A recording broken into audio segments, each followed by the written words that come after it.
দর্শক স্বাগত সবাইকে আমাদের নিয়মিত টক শো এই সময়ে সরাসরি আয়োজনে নিয়মিত বিষয়গুলো নিয়ে আলাপ করব। সমসাময়িক যে গুরুত্বপূর্ণ বিষয় রয়েছে দিনের শিরোনামগুলো প্রথমে বলছি। ২৬ শর্তে সোহরাওয়ার্দী উদ্যানে সমাবেশের অনুমতি মিলেছে বিএনপির, নাশকতার শঙ্কা করছে বিএনপি।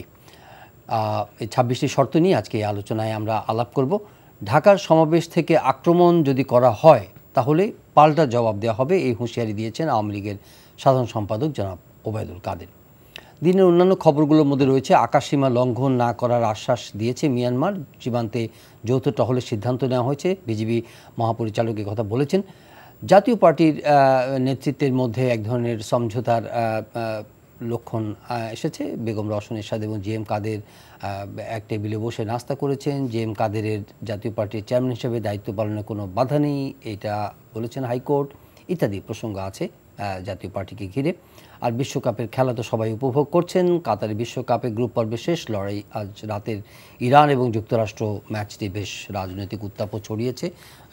দুই প্রবল প্রতিদ্বন্দ্বী ফুটবল মাঠে বাস্তবেও। মূলত আলাপ করব রাজনৈতিক প্রসঙ্গ নিয়ে। শুরুতেই অতিথিদের সঙ্গে পরিচিত হচ্ছি। সরাসরি আজকে স্টুডিওতে আছেন ডক্টর আসাদুজ্জামান রিপন, বাংলাদেশ জাতীয়তাবাদী দল বিএনপির বিশেষ সম্পাদক, স্বাগত আপনাকে।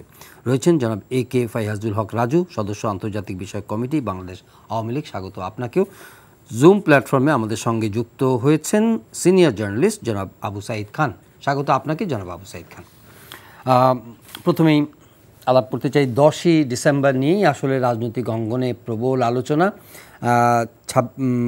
অনুমতি কোথায় দেওয়া হবে, কোথায় বিএনপি সমাবেশ করবে, বিএনপি কোথায় চায়, সরকার কোথায় দিতে চায়, ইত্যাদি নিয়ে বেশ কয়েকদিনের আলোচনা। দিবে কি দিবে না এই নিয়ে জল্পনা কল্পনা, শেষ পর্যন্ত একটা সিদ্ধান্ত আজ সরকার দিয়েছে আনুষ্ঠানিকভাবে। তবে 26টি শর্ত জুড়ে দিয়েছে, অনেকগুলো প্রসঙ্গ এটার সঙ্গে যুক্ত হয়েছে। যদি শুরু করতে বলি জনাব আবু সাঈদ খানকে, আপনি সাংবাদিক হিসেবে দেখেছেন 26টি শর্ত, খুব কি রাজনৈতিক একটি সমাবেশ করার পেছনে যে শর্তগুলো দেওয়া হয়েছে কতটা যুক্তিযুক্ত, এবং এ নিয়ে আপনার বিশ্লেষণটি প্রথমে শুনতে চাই জনাব আবু সাঈদ খান। আসলে সভা সমাবেশ করা সবারই গণতান্ত্রিক অধিকার, এবং সে অধিকার সরকার দল যেমন ভোগ করবে, বিরোধী দলে তেমন ভোগ করবে।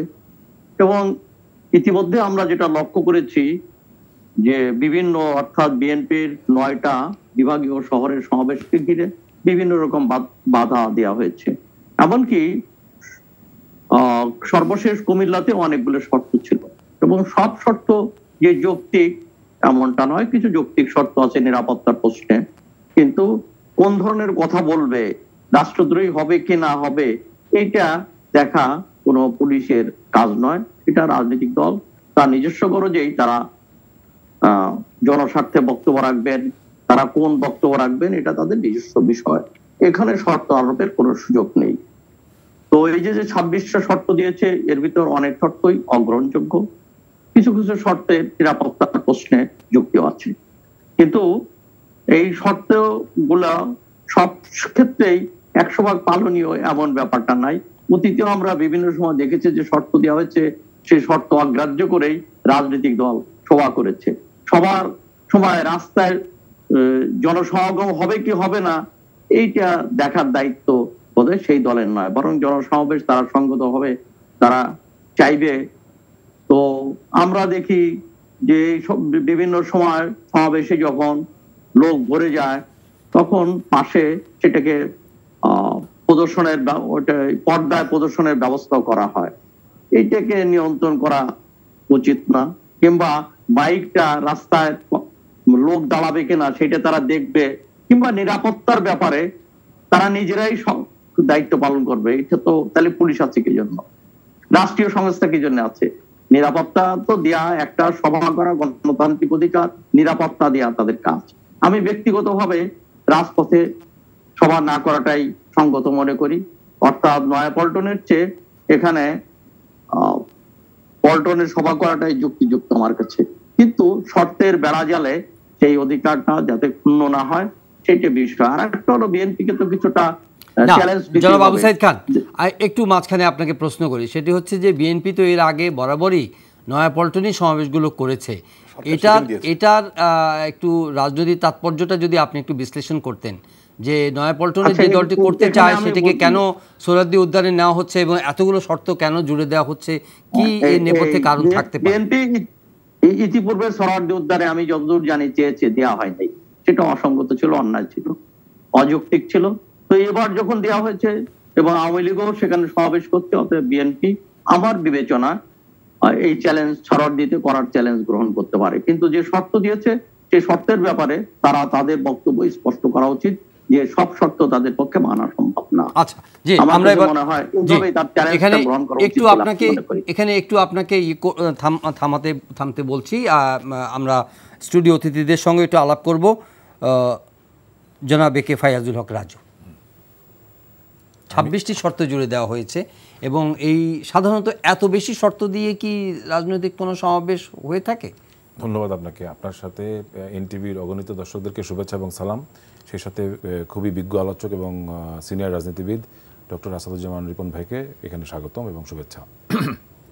আমি যেইভাবে বলতে চাই, আমি অ্যাকচুয়ালি জানি না, I have no idea whatsoever about this 26 points বা কন্ডিশনস আর কি, যেটা বাট এখানে ধরে নেওয়া যায় যে এই শর্তগুলা প্রি কন্ডিশন, বিকজ বিএনপি বাংলাদেশের নিঃসন্দেহে অন্যতম একটি বড় রাজনৈতিক দল এবং মেইন স্ট্রিম অপোজিশন পার্টি বলতে যাদেরকে বোঝায় তাদের ভিতরে বিএনপি অন্যতম। তো এখানে বিএনপি বেশ কিছুদিন থেকে তাদের রাজনৈতিক কলাকৌশলের অংশ হিসেবে বা আন্দোলনের অংশ হিসেবে অথবা তাদের গণতান্ত্রিক অধিকারের অংশ হিসাবে অনেকগুলি করে প্রোগ্রাম করছে, বিভিন্ন বিভাগে তারা করেছে অলরেডি। এর ভিতরে অনেক তর্ক বিতর্ক আছে, সরকারের বাধার কথা আসছে, তারা উল্লেখ করেছে, সরকার থেকে বলা হয়েছে, আমাদের দিক থেকে বলা হয়েছে যে আমরা দেইনি। এইসবের ভিতরেই আজকে কিন্তু তারা 10ই ডিসেম্বরের যে তাদের যে মহাসমাবেশ, এখন থেকে বলা হচ্ছে মহাসমাবেশ, এবং এখানে শুধু সমাবেশ হলে কিন্তু আচ্ছা, কারণ বলা হয়েছিল যে ইতিপূর্বে কিন্তু ঘোষণা আসছিল বিএনপির কিছু নেতাদের কাছ থেকে বিভাগীয় সমাবেশ, আচ্ছা ঢাকা বিভাগীয় সমাবেশ, লেটস সে লাইক দ্যাট। এখানে একটা জিনিস খুব ইম্পর্টেন্ট যে বিএনপির কিছু নেতারা এর আগে বেশ জোরে সোরে, অর্থাৎ খুব জোর দিয়ে বা দাবি দিয়ে বলেছে যে সরকারের পতন সেদিন থেকে শুরু বা সেদিন হতে পারে বা সেদিন থেকে বিএনপির নেত্রীর হাতে রাষ্ট্র ক্ষমতা চলে যাওয়ার সম্ভাবনা, অথবা বিদেশ থেকে তাদের নেতা আছেন তাদের মাধ্যমে রাষ্ট্র পরিচালনা হবে, এরকম একটা তারা কিন্তু বেশ একটা আলোচনা এনেছেন এবং জোর দাবি করে দিয়েছেন। তো এই সব কিছু কিন্তু এক ধরনের পলিটিক্যাল, শুধু রেটোরিক না, কিছুটা থ্রেট হিসাবেও দেখা হয়, প্রভোকেশন, একটা প্রভোকেশন বা এই ধরনের থেকে এসকেলেশন হয়। তো যেটাই হয়ে থাকুক, এই 26টা শর্তের আমার যতটুকু ধারণা, আপনি নিশ্চয়ই দেখেছেন, আমি ধারণার থেকেই বলছি যে ডিএমপি সার্বিক আপনার আইন শৃঙ্খলা পরিস্থিতির রক্ষণাবেক্ষণের দায়িত্বে নিয়োজিত থাকবে এবং তাদের উপর কিন্তু একটা বড় দায়িত্ব থাকবে, এটা কিন্তু অস্বীকার করলে চলবে না। এখানে জানমালের নিরাপত্তা প্লাস বিএনপি যে রাজনৈতিক দলটি, তাদের দলীয় নেতাকর্মীদের এবং বিশেষ করে তাদের জাতীয় নেতৃবৃন্দ একটা আছে, কিন্তু বিএনপিতে কিন্তু বেশ কিছু জাতীয় নেতৃবৃন্দ আছে যারা বেশ কয়েকবার রাষ্ট্র পরিচালনা করেছেন এবং মন্ত্রিসভায় সদস্য ছিলেন বা সংসদ সদস্য ছিলেন বেশ কয়েকবার। তাদের কিন্তু গুরুত্ব অন্যরকমভাবে, অন্য স্কেলে দেখতে হবে আপনাকে, মাপটা অন্য। তো এখানে একটা ব্যাপার আছে। আপনি দেখেন 21শে আগস্টের গ্রেনেড হামলার বিষয়ে বিএনপি এখনও কিন্তু নিজেকে ডিফেন্ড করে, যখন বলে যে আওয়ামী লীগ 2-3 ঘন্টার নোটিসে তারা ভেন্যু পরিবর্তন করে চলে আসছে, which is not the fact, but again BNP কিন্তু এটাকে রেইজ করে। তার মানে ভেন্যুকে তত্ত্বাবধান করা বা তার দেখভালও করা, এটা কিন্তু একটা পার্ট অফ দি প্রসেস, এটা কিন্তু আপনাকে মানতে হবে। অন দি আদার হ্যান্ড, যদি কোনো অবজেকশন থেকে থাকে বিএনপির তরফ থেকে এটার বিরোধিতা করার, আমি মনে করি যে দেখেন, অত সিরিয়াসলি নেওয়ার কিছু নাই। কারণ একটা বড় একটা সমাবেশ করবে, এটা তাদের বেশ কিছুদিনের একটা পরিকল্পনা বা তাদের আকাঙ্ক্ষা এবং তাদের ন্যায্য দাবি, উইচ ইজ ফাইন। বঙ্গবন্ধু যখন 7ই মার্চের বক্তৃতা করতে যান, তার আগে কিন্তু অনেক রকম বৈরিতা দেখেছেন। সেটা কিন্তু সেনাশাসিত একটা সরকার ছিল, আজকে কিন্তু সেনাশাসিত সরকার নেই, আজকে কিন্তু কোনো মার্শাল্য নেই এখানে কিন্তু সেরকম একটা পরিবেশও নেই। তো বিএনপি সেই স্পিরিটও নিতে পারে যে 7ই মার্চের যে গানশিপ ছিল আকাশে, এই কথা একটু এদিক সেদিক হলে অন্যরকম ঘটনা ঘটে যেতে পারতো, এরকম কিন্তু বিষয় ছিল। Against all this backdrop Bangabandhu কিন্তু সেদিন ভাষণটা দিয়েছেন এবং একটি জাতিরাষ্ট্র সৃষ্টি করে ফেলেছেন পরবর্তীতে। তো এবং গণমানুষ সেখানে সম্পৃক্ত আছেন। আমার কথা হচ্ছে কি, যদি বিএনপি গণমানুষকে সম্পৃক্ত করতে পারে, নিজ দলের কর্মীদের তো আছেই, তার বাইরে, সেখানে বিএনপি সবচেয়ে বড় challenge. That's where the challenge lies, not with this 26 points, because এগুলা থাকবেই। শর্ত 32টাও হতে পারে, কিন্তু আপনার কথা হচ্ছে যে আপনি যতটুকু পারবেন কমপ্লাই করবেন। It's not a hard and fast কিছু, এটা এমন কিছু না যে এটা কিতাবের মতো কিছু। জি, কিছুটা তো কমপ্লাই করতেই হবে, কারণ দায়িত্বপূর্ণ তো তাকেও আচরণ করতে হবে। আমার মনে হয় বিএনপি সেটাই আশা করে। ডক্টর আসাদুজ্জামান। ধন্যবাদ। আমার কাছে প্রথম থেকে মনে হচ্ছিল যে ঢাকার সমাবেশটা নিয়ে, এটা তোমাদের একটা ঢাকার সমাবেশ, এখন কিন্তু আমরা মহাসমাবেশ করিনি, মহাসমাবেশ হবে পরে, আরো বড় কর্মসূচি হবে, কিন্তু এটা সেই মহাসমাবেশের কর্মসূচি অন্যান্য কর্মসূচির একটা প্রারম্ভিক প্রস্তুতি, একটা ওয়ার্ম আপ প্রোগ্রাম, সারা বিভাগে আমরা এগুলো করছি।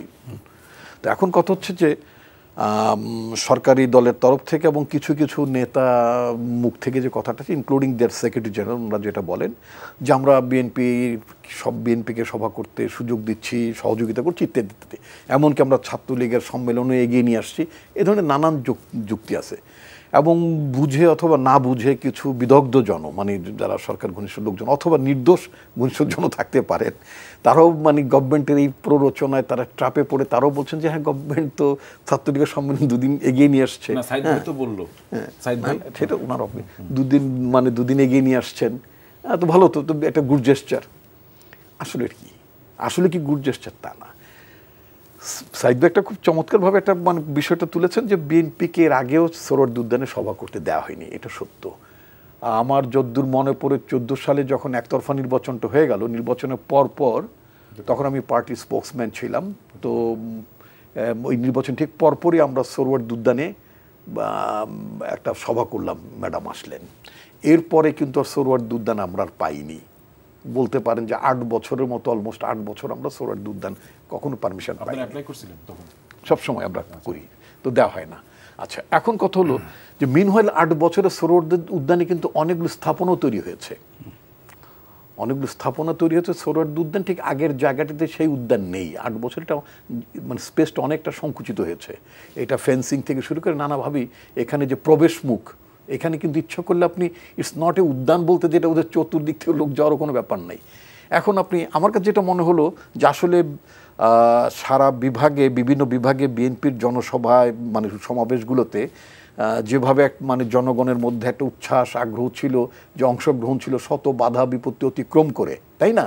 তারা যেভাবে মানে 2-3 দিন আগে চলে এসছেন, কারণ যানবাহন নাই, মোটামুটি আগে পথের সম্বল হাতে নিয়ে খাবার দাবার নিয়ে ঠিক তারা আগে চলে আসছেন, হেঁটে চলে আসছেন। এই বরিশাল অঞ্চল থেকেই ছবিতে দেখলাম যে এটা ইউনিক, মানে কলা গাছ দিয়ে ভেলা বানিয়ে, মানে ট্রলা তো সব বন্ধ করেছে, তা আসবে কী করে মানুষ? এরকম বিকল্প হচ্ছে ম্যানমেড, মানে কলার ভেলাতে চড়েও মানুষ জনসভা অংশগ্রহণ করেছে। ঢাকায় যাতে এই ধরনের কোনো মানে জনসভা যাতে এত লোক না হয়, এটাকে রিডিউস করার জন্য, এটা চাপে রাখার জন্য অনেকগুলো মানে পয়েন্ট দিয়েছেন। যেমন ওয়ান অফ দ্য পয়েন্ট হচ্ছে যে জনসভার 2 ঘন্টা আগে, সমাবেশের 2 ঘন্টা আগে ঢুকতে পারবে। এখন যদি আমি একটু কি করে দিব, ছোট করে আমি বলছি যে শর্তগুলো কি, তাহলে সবাই জানা হয়েছে। স্যালিয়েন্ট ফিচারগুলো কর্তৃপক্ষের পজিটিভ, নিরাপত্তার জন্য নিজস্ব ব্যবস্থাপনা পর্যাপ্ত সংখ্যক স্বেচ্ছাসেবক থাকতে হবে। পুলিশ প্রশাসন নিজস্ব ব্যবস্থাপনা, সমাবেশস্থলের অভ্যন্তরে বাইরে রেজুলেশনযুক্ত সিসি ক্যামেরা থাকতে হবে। এটা সিসি ক্যামেরা তো থাকবে, পুলিশ তো করে এটা না, পুলিশ না, তা আপনাদের উদ্যোগে থাকতে হবে। এখন কথা হচ্ছে আমাদের পার্টির নির্দেশনা অনুযায়ী যারা উদ্যোগ নেবে সমাবেশে তাদেরকে বলছে যে নির্দেশনা অনুযায়ী নিজস্ব ব্যবস্থাপনায় সমাবেশস্থলে অভ্যন্তরে বাইরে উন্নত রেজলিউশন যুক্ত সিসি ক্যামেরা স্থাপন করতে হবে। তারপরে আগতদের হ্যান্ড মেটাল ডিটেক্টরের মাধ্যমে আপনার ভদ্রচিতভাবে চেকিংয়ের ব্যবস্থা করতে হবে। তারপরে বলছে যে নিজস্ব ব্যবস্থাপনায় ভেহিকেল স্ক্যানার বা সার্চ মিররের মাধ্যমে সমাবেশস্থলে আগত যানবাহন তল্লাশি ব্যবস্থা করতে হবে। তারপরে অগ্নি নির্বাপন ব্যবস্থা থাকতে হবে। মাইক সাউন্ড বক্স সোহরাওয়ার্দী উদ্যানের বাইরে বা সড়কের পাশে করা যাবে না। সোহরাওয়ার্দী উদ্যানের বাইরে বা সড়কের পাশে প্রজেক্টর স্থাপন করা যাবে না। ফুটপাতে, রাস্তার বাইরে কোথাও সমাবেশ করা যাবে না। আজান, নামাজ এবং অন্যান্য ধর্মীয় সংবেদনশীল সময় মাইক, শব্দযন্ত্র ব্যবহার করা যাবে না। ধর্মীয় অনুভূতির বা আঘাত করে এমন বক্তব্য, ব্যঙ্গচিত্র প্রদর্শন, বক্তব্য প্রদান করা যাবে না। অনুমোদিত সময়ের মধ্যে সমাবেশের সার্বিক কার্যক্রম শেষ করতে হবে। সমাবেশ শুরু 2 ঘন্টা পূর্বে লোকজন সমবেত হওয়ার জন্য আসতে পারবে, 2 ঘন্টা পূর্বে আসতে পারবে সমাবেশস্থলের আশপাশ রাস্তার কোনো অবস্থাতেই সমবেত হওয়ার যান ও জন চলাচলে কোনো প্রকার প্রতিবন্ধকতা সৃষ্টি করা যাবে না। পতাকা, ব্যানার, ফেস্টুন এগুলো, লাঠিসোঁটা, রড এগুলো ব্যবহার করা যাবে না। এই অভিযোগটি ছিল আগে থেকে। আইন শৃঙ্খলা পরিপন্থী এবং জননিরাপত্তা বিঘ্নিত হয় এমন কার্যকলাপ করা যাবে না। রাষ্ট্রবিরোধী কোনো বক্তব্য, কার্যকলাপ, বক্তব্য প্রদান করা যাবে না। উস্কানিমূলক কোনো বক্তব্য প্রদান বা প্রচারপত্র বিলি করা যাবে না। মিছিল সহকারে সমাবেশস্থলে আসা যাবে না। মিছিল সহকারে আসা যাবে না। পার্কিংয়ের জন্য নির্ধারিত স্থান, সমাবেশস্থলে আইন শৃঙ্খলা পরিস্থিতি অবনতি হলে আয়োজনকারী কর্তৃপক্ষ দায়ী থাকবে। স্বাস্থ্যবিধি যথাযথভাবে মানতে হবে। শর্তাবলী যথাযথ পালন না করলে তাৎক্ষণিকভাবে অনুমতি বাতিল করা যাবে এবং জনস্বার্থে কর্তৃপক্ষ কোনো কারণ দর্শানোর ব্যতি রেখে এই অনুমতি আদেশ বাতিল করার ক্ষমতা সংরক্ষণ রাখে। রিপন ভাই বলুক তারপরে। জি, জনাব আসাদুজ্জামান রিপন, আমরা অ্যাকচুয়ালি এই 26টা পয়েন্টের চেয়ে ফোকাস করতে যাচ্ছি আসলে বিএনপিকে এই ধরনের শর্তের বেড়াজালে আবদ্ধ করার নেপথ্যের কারণ কি থাকতে পারে বলে আপনাদের ধারণা, অথবা আপনারা কি করতে চাচ্ছেন। যেমন জনাব ফায়াজুল হক রাজু বলছিলেন যে বিএনপির কিছু কিছু নেতা এর আগে মাসখানেক আগেই কিন্তু এক ধরনের একটা বার্তা দিতে চেয়েছিলেন যে 10 তারিখে তারা এমন কিছু করবে যেটা দেশে কোনো নতুন সরকার মানে তাদের কথাই দেশ চলবে ইত্যাদি। একটা জিনিস মনে রাখতে হবে, রাজনৈতিক দলে আওয়ামী লীগ বলেন, বিএনপি বলেন, যে কোনো দলই বলেন না কেন, পার্টির প্রধান নেতৃত্ব, শীর্ষ নেতৃত্ব যারা, তাদের কথাই কথা। আমি এখানে পাল্টাই ফেললাম, উল্টাই ফেললাম বললে কি পাল্টে এবং উল্টে যাবে নাকি? তো যাবে না, এটা তো বাস্তব কথা। আমার পার্টির চেয়ারপারসন কি বলছেন বা অ্যাক্টিং চেয়ারপারসন কি বলছেন, আমার পার্টির সেক্রেটারি জেনারেল কি বলছেন, বা আমার পার্টির নীতি নির্ধারণীতে যারা আছেন স্ট্যান্ডিং কমিটি মেম্বার তারা কি বলছেন, দ্যাট ইজ ইম্পর্টেন্ট। আমি বা এক্সাইজ এগুলো পলিটিক্যালি রেটোরিক বলে কর্মীদেরকে উজ্জীবিত করার জন্য বলতে হয়, বলি আমরা, সেটা that is a different issue. পলিটিক্সে তারাও বলেন, আমরাও বলি, এগুলো বাতকে বাত আমাদের বলতে হয়। এটাকে মানে এটা খুব বিগ ডিল না, রাজনীতিতে এরকম থাকে। ওবায়দুল কাদের বলছিলেন এর আগে যখন বিএনপি কম ছিল, বঙ্গভবন অক্সিজেন খুলে ফেলবেন। বঙ্গভবনে অক্সিজেন আছে নাকি? বঙ্গভবনে পানির লাইন আছে, গ্যাস লাইন আছে, ইলেকট্রিসিটি লাইন আছে, কিন্তু উনি তো বলছিলেন যে বঙ্গভবনের অক্সিজেন খুলে ফেলবেন। এখন উনি বলছেন খেলা হবে, এখন বলে উনি খেলা হবেন। তা খেলা এইগুলো, এইটা কি খেলা? রাজনীতি কোনো খেলা নাকি? হ্যাঁ, রাজনীতিকে উনি খেলার জায়গায় নিয়ে গেছেন। ওনারা রাজনীতিকে খেলার জায়গায় নিয়ে গেছেন, জনগণকে নিয়ে খেলছেন, দেশের ভাগ্য নিয়ে খেলছেন, দেশকে নিয়ে খেলছেন, অর্থনীতি নিয়ে খেলছেন। ওনাদের একজন মন্ত্রী ছিল, স্থানীয় সরকার মন্ত্রী, মোশাররফ হোসেন নাম। আমরা শুনেছি প্রচুর টাকা সুইজারল্যান্ডে রেখেছে মানুষ, বাংলাদেশের মানুষ নাকি সুইজারল্যান্ডে রেখেছে, ইন্টারন্যাশনাল রিপোর্টে আসছে। কালকে দেখলাম যে একজন সাবেক স্থানীয় সরকার মন্ত্রী মোশাররফ হোসেন, উনি এখন সুইজারল্যান্ডে বসে আছেন, জেনেভায় বসে আছেন। তো এইগুলো তো, এরা তো দেশটাকে নিয়ে ওনার, কারণ এই ওনার ভাইয়ের বিরুদ্ধে, ওনার চামচাদের বিরুদ্ধে 2000 কোটি টাকা পাচার অভিযোগে সরকারই আটক করেছে। তো সুতরাং যারা এই জনগণের ভাগ্য নিয়ে যারা ছিনিমিনি খেলেন, তারা খেলা কথাটা বলতেই পারেন, যে কারণ state government, politics and political institutions, every state machineries and institution এরা খেলা মনে করে। এবং খেলতে গভর্নমেন্ট কি ভাবছে, আমি যেটা শুরুতে আপনাকে বলছিলাম সেটা হচ্ছে যে আমরা অনেকগুলো বড় সভা করেছি বিভাগীয় পর্যায়ে। নেচুরালি ঢাকা তো অনেক বেশি লোকের বসবাস, লাইক বরিশাল, চিটাগং, কুমিল্লার চেয়ে তো ঢাকায় অনেক বেশি লোকের বসবাস, সুতরাং এখানকার সমাবেশটা আরও বড় হবে, এটি তো স্বাভাবিক। এখন আপনারা যদি নয়াপল্টনে করতে চাইতেন তো নয়াপল্টনে 30-40-50 হাজারের বেশি লোক তো আপনি অ্যাকোমোডেট করতে পারতেন না। আরও বেশি রাস্তা তো মানুষ ছড়িয়ে যায়, মানুষ মাইক থাকবে, এটাই তো হয় আমাদের তো সবসময় তাই দিয়েছে। সোহরাওয়ার্দী উদ্যানে কি আপনারা কি কমফোর্টেবল? সোহরাওয়ার্দী উদ্যানের কথা আমি বলেছি, সোহরাওয়ার্দী উদ্যান কিন্তু আগের সেই সোহরাওয়ার্দী উদ্যান নাই।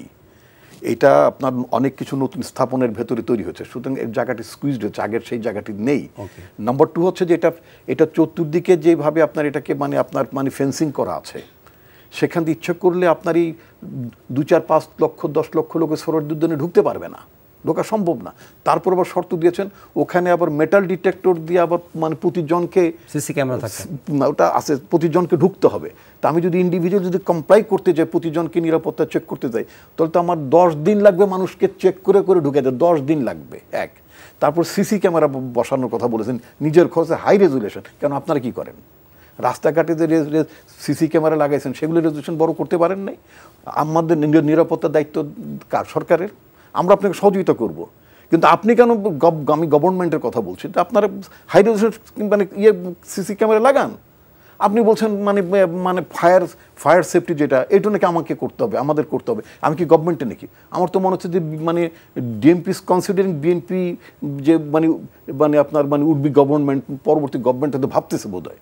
তা না হলে আমাদের কাছে এই স্থাপনা কিভাবে চায়? এই ধরনের অ্যারেঞ্জমেন্ট একটা বিরোধী দল বা একটা রাজনৈতিক দলের কাছে কি আপনার ফায়ার সার্ভিস থাকে নাকি? এটা কোনো কথা হলো নাকি? এখানে অনেকগুলো দফা দাবি যেগুলো আছে, যেই কথা, এবং বলেছেন যে 10 মানে সভা করে 2 ঘন্টা আগে ঢুকতে পারবে। এই আমি যদি কমপক্ষে 10 লক্ষ লোকও যদি আমার সবার টার্গেট থাকে ঢাকা সিটিতে, কত লোক আপনি বসবাস করবে জানেন? আচ্ছা, তো এই লোকগুলো যদি 2 ঘন্টা আগে ঢুকতে গেলে তো পদপিষ্টে মারা যাবে, মানে হাজার হাজার মানুষ। এটা সম্ভব নাকি? এইগুলো সমস্ত এখানে যে সমস্ত আজগুবি শর্ত, রিয়েলিস্টিক না আপনি বলছেন, একদমই আজগুবি শর্ত, এবং এই শর্তগুলো দেওয়ার উদ্দেশ্য হচ্ছে সো দ্যাট যাতে বিএনপি এগুলো কমপ্লাই করতে পারবে না। ওই যে 9 মণ, ওই যাতে প্রবাদ 9 মণ ঘিও জোগাড় হবে না, রাধাও নাচবে না, অর্থাৎ বিএনপি কমপ্লাই করতে পারবে না, বিএনপিকে সভাও করতে দেওয়া হবে। ওদের একটা ভয় যেটা আছে সেটা হচ্ছে যে বিএনপি বড় সভাগুলো করেছে, ঢাকার সভাটা আরও অনেক বড় হয়ে যাবে, এবং এত বড় সভা হয়ে গেলে সরকার নাই ভাব হয়ে যাবে, মানে মানুষ মনে করতে সরকার তো নাই। তো এখন সরকারের ভেতরে ভয় বাসা বেঁধে গেছে। জনাব আবু সাইদ খান, সরকারের ভিতরে একটা ভয় বাসা বেঁধেছে বলে ডক্টর আসাদুজ্জামান রিপন মনে করেন, আপনি কি মনে করেন? জনপ্রিয়তা মনে করে যে আচ্ছা, এখানে একটা মজার ব্যাপার হচ্ছে যে হ্যাঁ, সরকারের ভিতর যদি আমি যুক্তির খাতিরে ধরেই নেই যে সরকারের ভিতর এক ধরনের ভীতি তৈরি হয়েছে, তো অপরদিকে এটাও বলা যায় যে সরকার, যেটা অনেকে আশঙ্কা করছে যে সরকার তাদেরকে সোহরাওয়ার্দী উদ্যানে মানে নিয়ে এবং সেখানে তাদের উপর চড়া হতে পারে, এমন কথাও কিন্তু বাজারে আছে। অতএব এখানে আস্থার সংকট, অর্থাৎ যে সরকার ইচ্ছে করলেই তো একটা সমাবেশের উপর ওইভাবে সোহরাওয়ার্দী উদ্যানে তাদেরকে বন্দী করে রাখতে পারবে না, সম্ভব না। জনতার স্রোত সোহরাওয়ার্দী উদ্যান উপচে পড়বে, যেটা আমরা অন্য জায়গায় দেখেছি। তো এই ধরনের একটা ব্যাপার। আর একটা হচ্ছে যে হ্যাঁ, রাজনীতিতে তো সরকার, বিএনপি বলছে সরকার তাদেরকে ভয় পাচ্ছে, সরকার বলছে যে বিএনপি কে ছাড় দেওয়া হবে না, এই ধরনের কথাবার্তা এবং পারস্পরিক কথা ছোড়াছুড়ি রয়েছে। এবং অনেক কথাই, যেমন রিপন সাহেব যথার্থই বলেছেন, অনেক কথাই ধর্তব্যের বিষয় না। যেমন বিরোধী দলের কথাও ধর্তব্যের বিষয় না, সরকারের কথাও ধর্তব্যের বিষয় না। সরকার মানে হচ্ছে ব্যক্তির বিশেষের কথা ধর্তব্যের বিষয় না। তবে যে শর্তগুলো দেওয়া হয়েছে, এই শর্তগুলো অনেকগুলো শর্ত অযৌক্তিক। তারা কোন ধরনের বক্তব্য দিবে, কি করবে, কিংবা নিরাপত্তার দায়িত্ব পুলিশ প্রশাসন গ্রহণ করবে না, তারা নিজেদের নিরাপত্তা বিধান করবে, কিংবা অগ্নি নির্বাপক যন্ত্র তারাই বসাবে, এগুলো গ্রহণযোগ্য বিষয় না। এবং বিএনপি এক বাক্যে বলতে পারে যে অনেক শর্তই তাদের পক্ষে গ্রহণযোগ্য না, অতএব কিন্তু তারা ওখানে সভা করবে, কিন্তু তারা সেই অর্থে এগোতে পারে। আর একটা হচ্ছে যে হ্যাঁ, কোনো সময় পল্টনে, এমনকি আওয়ামী লীগ বঙ্গবন্ধু এভিনিউতে সভা করেছে, এবং এই সভাগুলো বিভিন্ন সময় হয়েছে। তবে বিকল্প এবং রাজপথে সভা করা যাবে না এমনটা আমি মনে করি না, কিন্তু যখন বিকল্প ব্যবস্থা আছে তো থাকার পরে রাজপথে কেন সভা হবে, আমার প্রশ্নটা সেখানে। এবং সোহরাওয়ার্দীতে তো কিন্তু জনাব রিপন যে বললেন যে এর আগে বহু বছর ধরে তো তারা চেয়েও সেখানে পায়নি, সেটি নিশ্চয়ই সেটা অযৌক্তিক ছিল, তাদেরকে দেওয়া উচিত ছিল। এবং যখন তারা পায়নি, আমি বহুবার এই টেলিভিশনের পর্দায় এবং বিভিন্ন জায়গায় বলেছি যে সোহরাওয়ার্দীর মাঠ কেবলমাত্র সরকারের না, বিরোধী দলের এখানে অধিকার রয়েছে। আজও আমি মনে করি এটা সবার অধিকার রয়েছে, এবং বিরোধী দলকেও চ্যালেঞ্জ গ্রহণ করা উচিত। বিরোধী দলকেও প্রমাণ করতে হবে যে সোহরাওয়ার্দী উদ্যানে কেবলমাত্র আওয়ামী লীগ সভা করবে না, আমরাও সভা করব। আসছি আপনার কাছে আবারও, জনাব রাজু। আমার কাছে এখনো মনে হয় যে BNP should take up the challenge as one of the largest political parties of Bangladesh. And তাদের যেহেতু সমস্ত সভাগুলা তাদের কথা অনুযায়ী, যদি আমি বলি আজকে, যদি তাদের পক্ষ নিয়েও আমি কথা বলি, আমি যদি তাদের পক্ষেও কালতি করি আজকে এখানে, যে তারা তো ঘুরে ফিরে সমাবেশগুলোকে অন্তত করে এসেছে। সো এখন তাদের এখানে তো আর নতুন করে হারানোর কিছু নেই। সেজন্য আমি মনে করি যে গণতন্ত্রের স্বার্থে এবং তাদের যে একটা গণতান্ত্রিক চর্চার পরিবেশ তারা সৃষ্টি করার চেষ্টা করছে, সেটাকে যদি তারা এগিয়ে নিয়ে যেতে চায়, তাহলে যেখানে আজকে তাদের জন্য একটি ডেজিগনেটেড জায়গা দেওয়া হচ্ছে, বড় ধরনের একটি সমাবেশ, মহাসমাবেশ না হোক, বড় ধরনের সমাবেশ তারা করবে।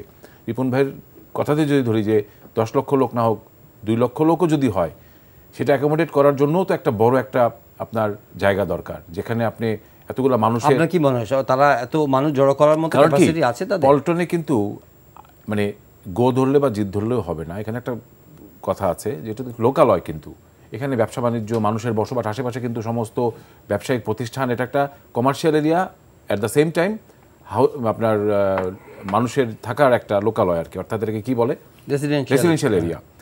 সো এই জায়গাটায় অবশ্যই সেখানে বিএনপির নিজস্ব দলীয় প্রধান কার্যালয়, এটা সত্য, তাদের একটা অ্যাডভান্টেজ থাকে, কিন্তু যেহেতু এখানে কিন্তু সরকার বহুবার পারমিশন, এবং গত 7 দিন আগে পারমিশন দিয়েছে ম্যাডাম, কিন্তু এখানে এর আগেও আমরা যখন বড় সমাবেশ করেছি না আমি যেটা বলতে চাচ্ছিলাম, বা আমি জানি না দর্শকরা কি মনে করছে, আমার যেটা ধারণা যে বিএনপি চাচ্ছে যে বিএনপির মতো একটা দল 1 লক্ষ 2 লক্ষ লোক সমাবেশ করতেই পারে, এটা কিন্তু মানে আমি একজন আওয়ামী লীগের হিসাবে taking it as a scare না, আমি বলছি যে I am not taking it as a surprise, এটা হইতেই পারে। তাহলে তো বিএনপি কিসের রাজনীতি করে? বিএনপি যদি 1 লক্ষ লোক সমাবেশ করতে না পারে, সেটা বড় কথা না, যে এইটা তারা যেন এইটার মাধ্যমে তারা যে সরকার পতনের আন্দোলনের ডাক দিতে চায়, সরকারকে হটাওর আন্দোলনের ডাক দিতে চায়, সেটা তাদের নিজস্ব ব্যাপার, আমরা সেখানেও কোনো অবজেকশন নেই। আমাদের কথা হচ্ছে যে তারা শান্তিপূর্ণভাবে সমাবেশ করুক, সেটা হচ্ছে সরকারের কাছ থেকে বার্তাটা। সরকার তো বলছে যে আমরা সহায়তা করতে রাজি, আমাদের বিরুদ্ধে যা করার, বিরুদ্ধাচরণ করার বা আমাদের ক্রিটিসাইজ করার বা তোমাদের রাজনৈতিক বক্তব্য পেশ করার, সেটা তোমরা জাতির উদ্দেশ্যে দাও, দলীয় কর্মীদের উদ্দেশ্যে দাও, কিন্তু মেক শিওর যে জানমালের জন্য ক্ষতি না হয়, মানুষের জন্য অসুবিধা না হয়, ব্যবসা বাণিজ্যের জন্য কোনো ধ্বংসাত্মক পরিস্থিতির আওতায় না আসে, বা এরকম একটা অরাজকতা যেন সৃষ্টি না হয়, সবচেয়ে বড় কথা একটা আনটুয়ার্ড ঘটনার যেন পরিবেশ সৃষ্টি না হয়। এবং বাংলাদেশের রাজনীতিতে যে সাংঘর্ষিক একটা যে অবস্থা, বিশেষ করে 2টি প্রধান রাজনৈতিক দলের ভিতরে, এটা নানান কারণ আছে, আমাদের যেমন কথা আছে, ওনাদের হয়তো বা কথা আছে। আমার কথা হচ্ছে যে এইভাবে তো রাজনীতি সারা জীবন চলবে না, এবং গণমানুষ কিন্তু সেটা চায় না, জাতীয় নেতৃবৃন্দ সেটা চায় না, কিন্তু কিছু মানুষ হয়তো সেটা চায়, সেখান থেকে ফায়দা লুটতে চায়। আমরা সেখানে পরিহারের একটা পথ নেই। বিএনপির তো এখানে হারানোর কিছু নাই, আমি আমার বক্তব্য একটু আগে বলেছি। বিএনপি যদি সরাসরি করে, এখানে তাদের হয়তো কি 10 পয়েন্ট কমে যাবে না 20 পয়েন্টস মাইনাস হয়ে যাবে, তা তো হবে না। তাদের যেই লোক সমাবেশ, তাদের যেই আপনার ফলোয়ার্স, তাদের যেই আপনার জনস্রোত, সেটা তারা অবশ্যই সেখানে ম্যানেজ করে নিয়ে আসবে, কারণ তাদের আঙ্গুল হেলে কিন্তু বলছে যে এত শর্তের বেড়া দিলে এত লোক ম্যানেজ করা, এই শর্তগুলো কিন্তু কোনো হার্ড এন্ড ফাস্ট না। এটা এমন না যে এটা না মানলে একেবারে সেদিন আর সমাবেশ করতে পারবে না। এটা ডিএমপির সঙ্গে আমার মনে হয় তারা একটা সুন্দর একটা আলোচনার মাধ্যমে এটাকে আর কিছুটা মিটিগেট করে নিতে পারে। যেমন ফায়ার সার্ভিসের ব্যাপারে আমি বলতে চাচ্ছি, আই এম শিওর যে তারা যদি হোম মিনিস্ট্রিতে তারা নক করে, তারা এটাকে প্রোভাইড করবে, কারণ এটা তো জানমালের একটা নিরাপত্তার ব্যাপার, তারাও তো জানমালের অংশ। তো সমস্ত কিছুকে কিন্তু ইচ্ছা করলে অ্যাকোমোডেট করা যায়, অর্থাৎ সদিচ্ছা আছে কিনা সেটা দেখার বিষয়। এখান থেকে আপনি অ্যাডভান্টেজ নেবেন কিনা, কোনো পলিটিক্যাল মাইলেজ নেবেন কিনা এটাকে, এবং সেটাকে নিয়ে কোনো রকম অন্য কিছু করার চেষ্টা আছে কিনা, সেই জিনিসগুলা এনশিওর করতে পারলে আমার মনে হয় কোনো বড় সমস্যা হবে না। আমি ডেফিনেটলি চাই বিএনপি সেখানে তাদের সমাবেশটি করুক, তারা যেভাবে এগিয়ে যাচ্ছে তাদের মতো করে এগিয়ে যাক। সরকারও সেটা চাচ্ছে, সরকারের বক্তব্য কিন্তু খুবই পরিষ্কার। এটা কিন্তু কোনো বিএনপির প্রতি সহানুভূতি দেখানো না বা অনুকম্পা না, এটা একটা খুব ক্লিয়ার কাট একটা মেসেজ সরকারের থেকে, যে আপনারা আপনাদের মতো করে করেন, আমরা মোটেও শঙ্কিত না, আমরা ফিয়ারফুল না অ্যাবাউট ইউর পলিটিক্যাল প্রোগ্রামস। যেটা আমরা ফিয়ারফুল বা আমরা যেটা নিয়ে কনসার্ন, সেটা হচ্ছে যে এখান থেকে যেন জানমালের ব্যাপক কোনো ক্ষতি না হয়ে যায়, কোনো উস্কানিমূলক বক্তব্য না আসে, এবং এর মাধ্যমে যেন একটা বলছি সরকারের পদত্যাগ চাই, এটা কি উস্কানি? না, এটা উস্কানি হবে না। আমি বলতে চাচ্ছি যে রাষ্ট্রবিরোধী বক্তব্য, রাষ্ট্রবিরোধী। আমি রাষ্ট্রের নাগরিক নাই, রাষ্ট্র আমি অর্জন করি নাই। আমি কি অন্য দেশের লোক? বলেছে আমরা এখনো ওনার কাছ থেকে শুনেছি, আমরা এখনো পড়ি নাই, বাট আমি যেটা বলতে, যেটা আমি ইন্টারপ্রিট করছি, যে সরকারের কনসার্ন, এখানে কনসার্নটা হচ্ছে যে এখান থেকে যেন কোনো রকম মেহেম অথবা বড় ধরনের কোনো ডিস্ট্রাকটিভ কিছু না হয়, সেটা তো সরকারের একটা দায়িত্ব। কিন্তু জনাব আবু সাঈদ খান, এখানে একটা প্রশ্ন আসছে বা এই আলোচনা খুব উঠছেও, যে বিএনপির ভিন্ন কোনো উদ্দেশ্য আছে কিনা এই সমাবেশটিকে ঘিরে, যেটি ইঙ্গিত মাসখানেক আগে দেওয়া হয়েছে। জনাব ডক্টর রিপন বলছিলেন যে এগুলো হাইকমান্ড যা বলে সেটি হচ্ছে দলের অবস্থান, অন্য নেতারা কি বললেন সেটা ধর্তব্যের মধ্যে নয়, তবে এটা নিয়ে একটা ফিয়ার অথবা একটা জল্পনা আছে। বিএনপির অন্য কোনো উদ্দেশ্য আছে কিনা আপনি কি মনে করেন? আচ্ছা, বক্তৃতার ভাষা আলাদা। বক্তৃতার ভাষায় অনেক সময় অনেক উত্তেজনা তৈরি করে, কিংবা এই ধরনের বক্তব্য দেওয়া হয়, এবং শুধুমাত্র যে সাধারণ নেতারাই দেন তা না, শীর্ষ নেতারা অনেক সময় দেন, কিন্তু এগুলো কর্তব্যের বিষয় না।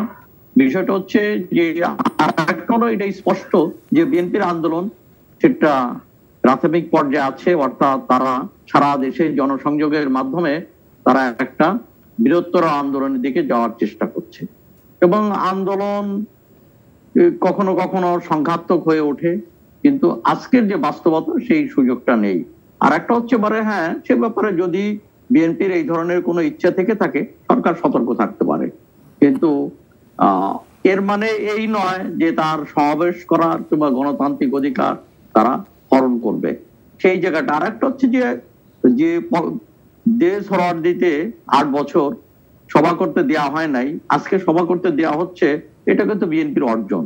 অর্থাৎ তারা আন্দোলনের মধ্য দিয়ে তারা বিভিন্ন সভা সমাবেশের ভিতর দিয়ে তারা বাধ্য করেছে, কিংবা অন্যান্য জায়গায় যে বাধা দেওয়া হয়েছিল কিন্তু এখানে বলা হয়েছে তারা কোনো বাধা দেবে না। ছাত্রলীগের সম্মেলনকে 2 দিন পিছিয়ে নিয়েছে এবং সরকার স্পষ্টভাবে বলেছে যে তাদের পক্ষ থেকে কোনো বাধা দেয়া হবে না। এবং ছাত্রলীগ কিংবা ইতিপূর্বে ঢাকা শহরে তো কিংবা বিভিন্ন জায়গার সম্মেলনে সেখানে ক্ষমতাসীন দলের অঙ্গ সংগঠনের কর্মীরা চড়া হয়েছে, পুলিশ হয়েছে, তারা বলছে এগুলো করা হবে না। জনাব সাইদ খান আশঙ্কা কি করছেন যে এখানে এই ঢাকা বিভাগীয় সমাবেশ করার আগে এখানে কোনো পরিবহন ধর্মঘট বা নৌ ধর্মঘট বা ইত্যাদি কিছু হওয়ার আশঙ্কা আছে কি? না, কোনো আশঙ্কা আমার কাছে মনে হয় না, কেন সরকারের পক্ষ থেকে তো ওবায়দুল কাদেরও প্রায় 2 দিন আগে বলেছেন যে এই ধরনের তারা কিছু করবে না। তো সেই ক্ষেত্রে এবং করবে না বলার মধ্য দিয়ে অন্য অন্য জায়গায় করেছে, সে দায়িত্ব তাদের গাড়ি গিয়ে খানিকটা বর্তেছে। যা হোক, এখানে যে সরকারের পক্ষ থেকে যে বক্তব্য দেওয়া হয়েছে আমি এক লাইনে শেষ করি। তো তারপরে হ্যাঁ, যদি সরকারের অন্য কোনো অভিপ্রায় থাকে তো বিএনপি সেই জন্য সেই চ্যালেঞ্জ গ্রহণ করতে পারে, এবং এই চ্যালেঞ্জ গ্রহণ করার মধ্য দিয়ে বিএনপি রাজনৈতিক গুরুত্ব বাড়বে, কমবে না বরং। জি, ধন্যবাদ জনাব ডক্টর রিপন। বিএনপির আসলে অন্য কোনো অভিপ্রায় আছে কিনা এটা নিয়েই জল্পনা বেশি আর কি, কারণ এই সূত্রটা কিন্তু আপনার দলের নেতারাই কেউ যেটা আপনি ক্লিয়ার করেছেন, কিন্তু তারপরও একটা খোরাক তৈরি হয়েছে। আমার পার্টির বক্তব্য, আমার পার্টির প্রধান মানে ভারপ্রাপ্ত প্রধান জনাব তারেক রহমান তিনি কি বলছেন, দ্যাট ইজ ইম্পর্টেন্ট। আমার পার্টির মহাসচিব ফখরুল ইসলাম আলমগীর কি বলছেন, দ্যাট ইজ ইম্পর্টেন্ট। বা আমার নীতি নির্ধারক কি বল, দ্যাট ইজ ইম্পর্টেন্ট অলসো। তারা কিন্তু কেউ মানে তারা কি বলে, তারা খুব ক্যাটেগরিক্যালি বলেছেন যে তারা সরকার পতনের চূড়ান্ত আন্দোলনের দিকে তারা এগিয়ে ধাবিত হচ্ছেন, এবং তারা বলেছেন যে তারা ওই দিন প্রোগ্রাম দেবেন। কি প্রোগ্রাম দেবে তা আগে বলবো না আমি, তাই না? অবশ্যই এমন তো হতে পারে যে এটা তো বাংলাদেশে 1 দফার প্রোগ্রাম তো বাংলাদেশে আগে থেকেই ছিল, 1 দফার প্রোগ্রামও যেতে পারে, অনেক কিছু হতে পারে, তাই না? তো এইটা একটা সমাবেশ আমরা করব কি, সেই এত সারা দেশে সমাবেশগুলো দেখে আমি আসলে সাইদ ভাই যেটা বলছেন, আমি কিন্তু আসলে বলতে চাইনি যে বিএনপিকে সরকার ভয় পাচ্ছে, তা না, জনগণকে সরকার ভয় পাচ্ছে। এত জনগণ কেন বিএনপিটাকে? বেগম খালেদা জিয়াকে অন্তরীণ করে রাখা হয়েছে, তারেক রহমানকে দেশে আসতে দেওয়া হচ্ছে না, তো মির্জা ফখরুল ইসলাম আলমগীরের জনসভায়, ডক্টর খন্দকার মোশাররফ হোসেনের জনসভায়, বা আমাদের পার্টির অন্যান্য যে নেতৃবৃন্দ যারা আছেন, ঢাকাস্থ যারা নেতৃবৃন্দ, তাদের জনসভায় লক্ষ লক্ষ লোক হয়ে যাচ্ছে। How it comes? এইটাই তাদের মাথা খারাপ হয়ে গেছে। এখন তারা ঢাকাতে অ্যাটলিস্ট, কারণ এখানে রাজধানী আছে, এখানে কূটনৈতিক পাড়া আছে, ইন্টারন্যাশনাল মিশনস আছে, এবং এই 10 তারিখকে কেন্দ্র করে, মানে যেহেতু এটা কনক্লুডিং প্রোগ্রাম বলে এই ধাপে আমার ধারণা যে কিছু বিদেশি সাংবাদিকরা ইতিমধ্যে দেশে এসেছেন। তো এখন এই প্রোগ্রামটাকে একটু বনসাই প্রোগ্রাম করতে যাচ্ছেন। বনসাই প্রোগ্রাম বলতে বোঝাচ্ছি, এক ধরনের গাছ আছে না, বহু পুরোনো গাছ, দেখবেন ওটার বড় হয় না, ছোট্ট করে রাখে। এই মিটিংটাকে সরকার খুব ছোট করে দেখাতে চায়। কি দেখাতে চায়? যে দেখো আমাদের যে যশোরে কত একটা বড় জনসভা আমরা করছি, বিএনপি এত লম্ফঝম্প দিল, ঢাকায় তারা সমাবেশ করবে, দেখো লোক এইটুকু হয়েছে, আমার লোক ঢুকতে পারবে না 2 ঘন্টার আগে, রাস্তায় কেউ দাঁড়াতে পারবে না, মাইক রাস্তায় কেউ থাকবে না, আজানের সময় বন্ধ থাকবে, ধর্মীয় বন্ধ থাকবে। এটা সব রাজনৈতিক দল এই ট্র্যাডিশন মেনে চলে। কতগুলো জিনিস অবশ্যই আমরা কমপ্লাই করি, কিন্তু আমাকে ওই নিরাপত্তার মেটাল ডিটেক্টর দিয়ে পার হইতে হবে। আমি তো আগেই বলেছি 10 দিন লাগবে মেটাল ডিটেক্টর দিয়ে পার হইতে, নাকি? তো আপনি এটা কি ধরনের প্রস্তাব দিলেন? আমার তো মনে হচ্ছে যে আসলে সরকার একদিক দিয়ে রাজু ভাই বললেন যে এগুলো তো হার্ড এন্ড ফাস্ট কিছু না, this can be solve through. Raju যদি সরকার এবং ডিএমপির কমিশনার বা পুলিশ যারা তাদের দায়িত্বটা নিতে পারতো, যদি বলতো yes I am taking the responsibilities of the government, অথবা যারা এই যে আর্ন পার্সোনাল ক্যারিয়ার যারা নামাবে, যারা জল কামান নামাবে, আমাদের লোকজন কি, এটা বাংলাদেশের ট্রেডিশনটা কি, একটা মিটিং এ সভাস্থলে নেতৃবৃন্দের বক্তব্য শোনার জন্য তারা অনেক আগে সমবেত হন। তো অনেক আগে তারা তো মাঠে জায়গা পাবেন, অনেকে আমি একটু সামনে থাকবে, রাত থেকে থাকবে। এখন দেখা গেলো যে না, উনি তো বলেই দিচ্ছেন যে না 2 ঘন্টা আগে ঢুকতে পারবে না, তাহলে কি করতে, উনি জল কামান দিয়ে লোক সরাবেন। আর্ন পার্সোনাল ক্যারিয়ার দিয়ে ফুটপাত এখানে করবেন, একটা কথা আছে। তাহলে অবস্থাটা কি দাঁড়াচ্ছে? অবস্থাটা এটা দাঁড়াচ্ছে যে আলটিমেটলি মুখ দিয়ে গভর্নমেন্টের নেতারা বলছেন যে বিএনপির প্রোগ্রামে আমরা বাধা দেব না, কিন্তু পুলিশকে ব্যবহার করে 26 শর্তের বেড়াজালের মধ্যে বাধা শুধু না, বিএনপি যাতে কার্যত মানে কোনো সভা করতে না পারে। তো আমাদের পার্টির তরফ থেকে ইতিমধ্যে বলে দেওয়া হয়েছে সভা নয়াপল্টনী হবে। না, আমার মনে হয় সভা নয়াপল্টনই হবে না, এটা তো জিদাজিদির বিষয় নয়, এটা রিপন ভাইরা তো বলছে, কিন্তু এখানে কিছুটা বাস্তবতার আলোকেই আপনাকে কিন্তু কাজ করতে হবে, সেই নিরিখে কাজ করতে হবে। আমি মনে করি যে BNP should take it still as a challenge, এবং তাদের সেই সক্ষমতাও আছে, তাদের জনপ্রিয়তা আছে, তারা সেটা দেখিয়েছে।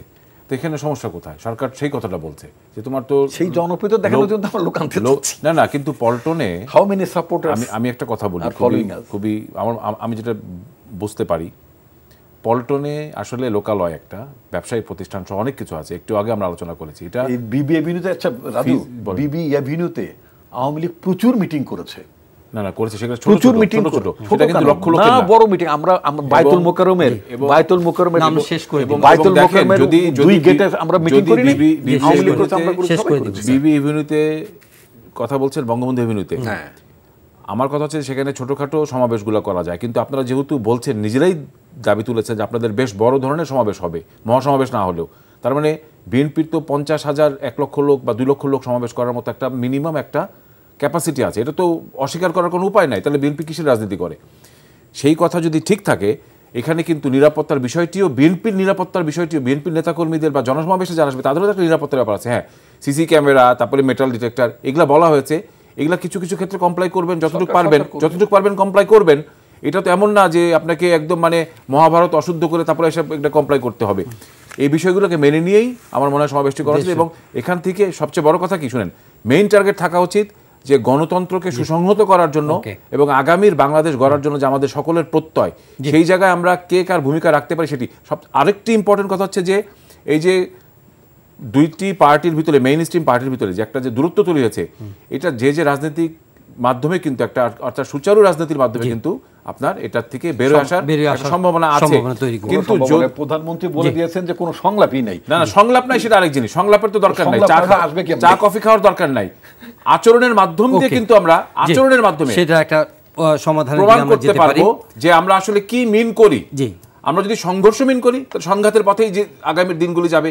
আর যদি আমরা কম্প্যাশন, সহমর্মিতার কথা চিন্তা করি, তাহলে সেই পথেই হাঁটবে। এবং মানুষ কিন্তু সেটার দিকে তাকিয়ে আছে। বিএনপির এখানে দায়িত্ব আছে, বিএনপি দায়িত্বপূর্ণ আচরণটি করুক। আওয়ামী লীগ অবশ্যই তখন একটা অটোমেটিক একটা। ধন্যবাদ। আজকে আর এগোতে পারছি না। জনাব কে ফায়াজুল হক রাজু, আপনাকে অসংখ্য ধন্যবাদ। ডক্টর আসুজ্জামান রিপন, আপনাকে অসংখ্য ধন্যবাদ। এবং আবু সাইদ খান, সিনিয়র জার্নালিস্ট, জুমে ছিলেন, ধন্যবাদ আপনাকেও। প্রিয় দর্শক, আজকের এই সময় এখানে শেষ করছি। ভালো থাকবেন সবাই, দেখা হবে আবারও পরের অনুষ্ঠানে। চাইলে আপনার অনলাইনে অনুষ্ঠানে দেখতে পারেন, ভিজিট করুন www.ntvd.com। এছাড়া ইউটিউব ভেরিফাইড ফেসবুক পেজে আমাদের জনপ্রিয় অনুষ্ঠান খবরের আপডেট আপনারা জেনে নিতে পারেন। কোভিড এবং ডেঙ্গুর ব্যাপারেও আপনারা সতর্ক থাকুন। সবাই ভালো থাকুন।